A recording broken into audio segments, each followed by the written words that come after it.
But first, faux liberal outrage in the destruction of the rule of law. That's the focus of tonight's angle.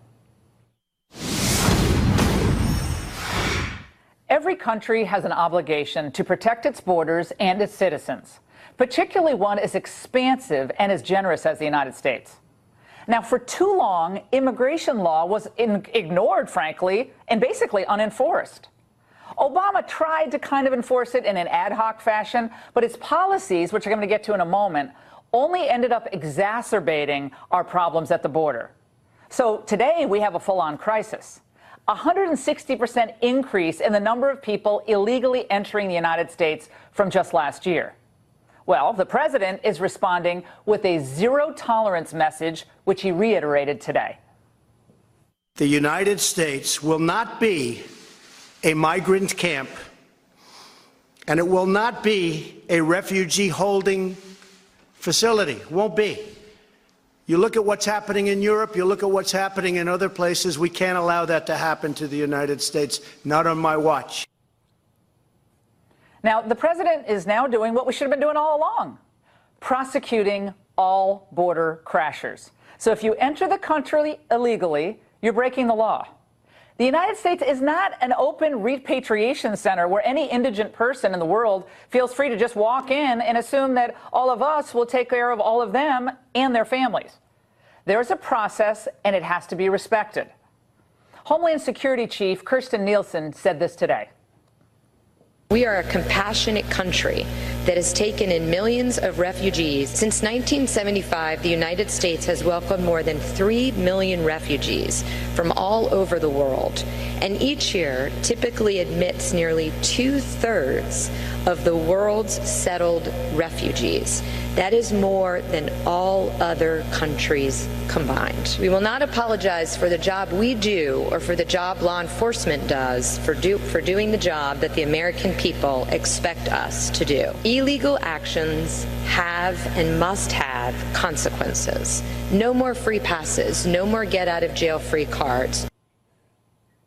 Well, consistent with American law, when a party is arrested, your children are either sent to relatives or they become wards of the state. So since more illegal immigrants are rushing the border, more kids are being separated from their parents and temporarily housed in what are essentially summer camps, or as the San Diego Union Tribune described them today, as looking like basically boarding schools. Having lost the argument, and frankly the last election, liberals have seized on the separated children and turned the entire image into a political weapon, attempting to emotionally manipulate the public perception of immigration enforcement. Doctor, I've read that you have said that the separation, in your words, you said, is nothing less than government-sanctioned child abuse. Do you really think that this amounts to child abuse? This does amount to child abuse. And all I can say after talking to the people, watching the people, listening to the people, that the Statue of Liberty, I think, is weeping right now. They've effectively orphaned thousands of children taken from their parents. I'm heartbroken by what's happening, and I wonder what this means about the fabric of our country. Now, why are all their hearts breaking in unison now? Why no tears for the victims of illegal immigrant crime, like the 14-year-old girl raped by Anastasio Eugenio Lopez Fabian just last month? Or did their heart break when another 14-year-old was left to die at the scene of a hit and run by Miguel Ibarra Cerda, a 21-year-old Mexican national? My friends, here's what you're not hearing. The government has very good reasons for separating these children from their family unit. The first being, they may not be the child's family at all. Children have been kidnapped, trafficked, and used by individuals who can then more easily slip into the country. The Obama administration's catch and release policy. Catch and release isn't a democratic law. It dates back to the George W. Bush administration and stems in part from court cases. We award 3 Pinocchios. Allowed people with children to enter the United States with only a promise to show up for a later hearing. A lot of them didn't show up, of course. The human traffickers and the drug cartels quickly seized on the weakness and exploited it, routinely trafficking people across the border using children at times as camouflage. Then, when Obama announced his DACA policy in 2012, it became yet another lure for illegal immigrants. The number of unaccompanied minors from El Salvador, Guatemala, and Honduras surged between 2012 and 2014, check this out, by more than 400%.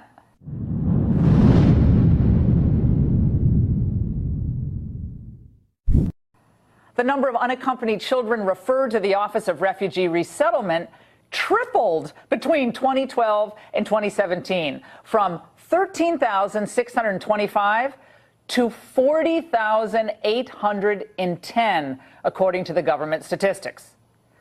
From these immigrants come fresh recruits for MS-13. Oh, don't be so silly. Talk facts, will you? And other gangs that terrorize American cities from Maryland to California. We've talked to the officials who told us the stories. And in June of 2014, even the Washington Post had to admit that the unaccompanied minor surge was, quote, driven in large part by the perception that they will be allowed to stay under the Obama administration's immigration policies. Astoundingly, in the fiscal year 2014, the Border Patrol apprehended 68,445, quote, family units. Few, of course, were deported. Now, you throw in sanctuary cities, a lax amnesty program, and it's a wonder more illegals haven't come.